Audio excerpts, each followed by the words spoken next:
Bismillah, Poco X8 Pro ini digadang-gadang bakal goib ya stoknya, apalagi di hari pertama penjualan, diskon besarnya diatur supaya cepat habis sebelum berganti diskon lain dengan nominal yang berbeda. Saya sampai order dibeli-beli dulu, lalu kemudian cancel karena dapat lebih murah di live Shopee. Niatnya meminang yang termurah yaitu varian 8256 GB. Akhirnya terpaksa beli yang 8512 GB di harga 4,6 juta. Ya, sekitar setengah juta lebih murah dari harga normalnya sekarang.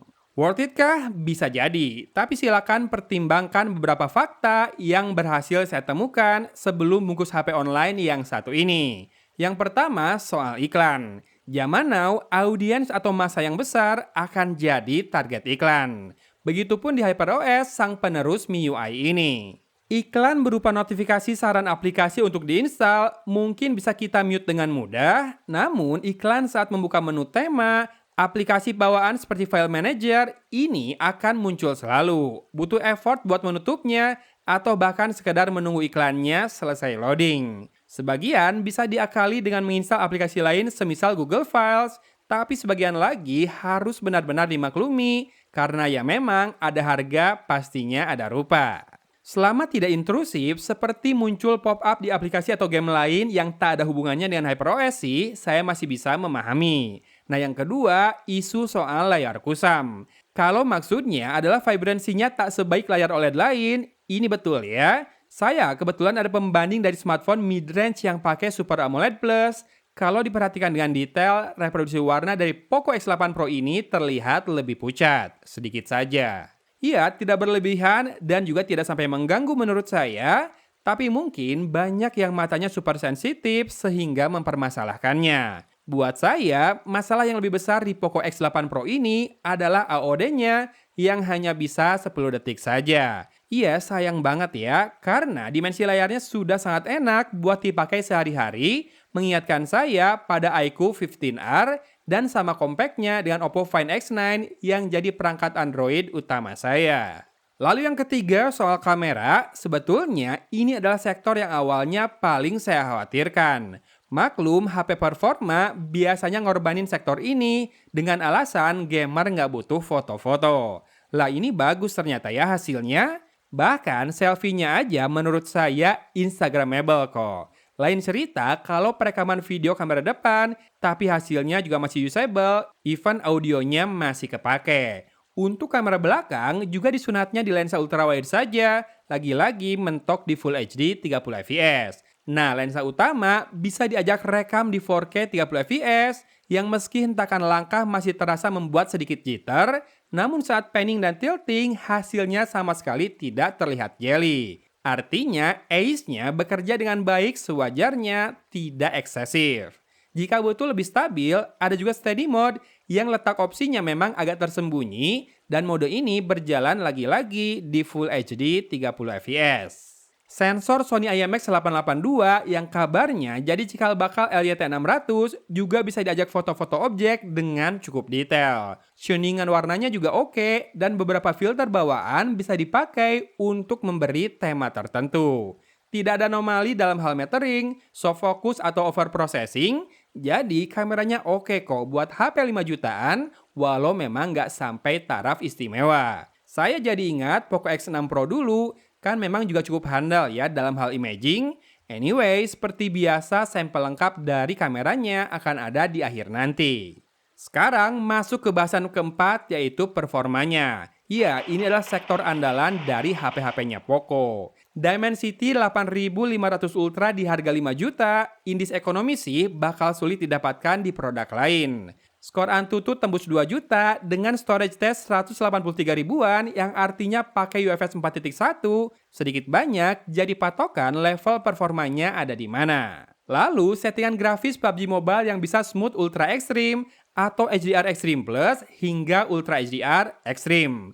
Gokil, ini tinggi bener ya settingannya. Mungkin salah satu yang tertinggi kalau di level harga di bawah 6 juta. Ini artinya kita bisa main di 120 fps paling mentok dan gameplaynya nggak usah ditanya ya. Lancar jaya, siaplah ngadu nasib buat main agresif.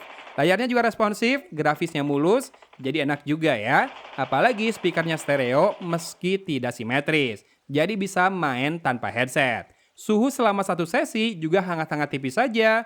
Mudah-mudahan kalau adem gini sih, jauh lah ya dari matot. Amin. Oh iya, battery life juga aman, cukup panjang lah ya, dari 100 ke 15%, kayaknya tembus 2 harian lebih. Cuma memang infografis battery usage di HyperOS ini nggak jelas banget. Lalu yang kelima adalah masalah bodi dan desain. Sedikit banyak handling Poco X8 Pro ini mengingatkan saya pada iQOO 15R. Dimensi layar dan frame metal yang identik membuat keduanya jadi favorit saya di kelas mid-range ya untuk sekarang ini. Betul, jiwa mendang-mending ini agak terusik pasca kenaikan harga HP serentak. Jadi wajar kalau saya sekarang lebih senang belanja dari brand online macam Poco dan iQOO dulu saja. Toh build-nya kerasa solid kok si X8 Pro ini. Desainnya standar tapi masih menarik. Dua lingkaran kameranya memang membosankan, tapi finishing bodinya yang frost matte itu enak disentuh dan gak mudah kotor. Toh selama pengujian, juga saya selalu pasangkan softcase sejuta HP milik Xiaomi yang warnanya abu solid itu. Kece depan belakang walau mungkin tidak menyiratkan kesan premium. Mari berharap tidak ada kenaikan harga lagi setelah ini, karena terus terang saya cukup ketar-ketir juga melihat pergerakan harga gadget yang terus menanjak karena berbagai faktor, baik teknis maupun non-teknis. Dengan alasan ini, maka wajar kalau saya menyarankan teman-teman yang sudah memiliki Poco X8 Pro buat keep aja unitnya ya, daripada dijual terus menyesal karena sulit mencari penggantinya yang sepadan. Yang belum punya, boleh cek produk YouTube Shopping di video ini atau link di deskripsi yang sudah saya bubuhkan. Siapa tahu pas sudah terkumpul rezekinya, pas ada promo di marketplace, biar HP ini bisa dipinang dengan diskon sebesar-besarnya tanpa melibatkan pinjol. Oke, demikian video ini saya buat. Selamat menyimak sampel kamera Poco X8 Pro. Dari kota Cimahi, Agon pamit undur diri. Wassalamualaikum warahmatullahi wabarakatuh.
Shoot steady mode,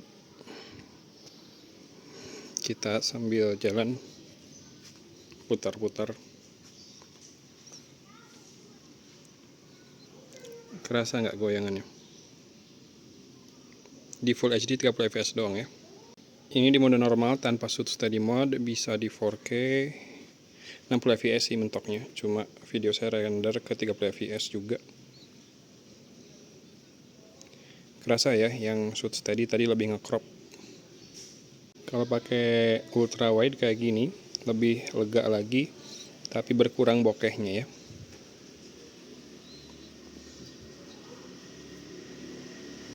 Kalau ini Full HD 30 fps di lensa utama, mode normal tanpa shoot steady. Apakah ini yang paling enak? Kita coba dekatkan. Oke, ngambil fokusnya lumayan cepat.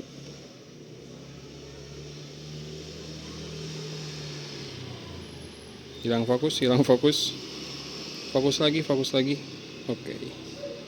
Dia nggak fokus ke tengah ya. Nah, sekarang dapat. Gimana?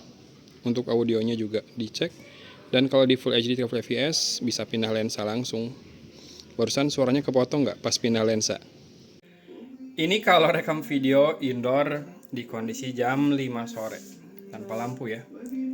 Jadi mungkin agak pinkish, agak kemerahan si kulitnya karena memang cahayanya kurang cukup, mungkin membuat tone warna kulitnya jadi agak aneh ya. Tapi audionya gimana? Di situ lagi nyetel zikir sore. Apakah suara saya tetap lebih fokus, lebih jelas dibanding suara background? Boleh komen ya. 4K 30 fps.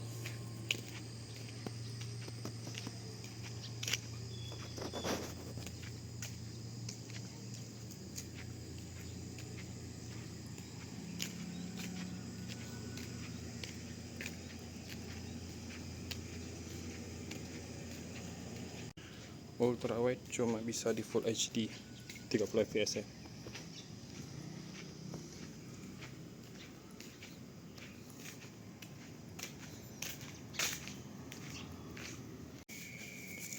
Kamera depan Poco X8 Pro ini cuma Full HD 30 fps tapi cukup wide. Tinggal dicek stabilisasi dan audionya. Ya ini wide segini karena saya barusan habis nyoba smartphone lain, nggak se-wide ini, lebih penuh wajah saya. Kalau ini wide, silahkan simak audionya aja ya.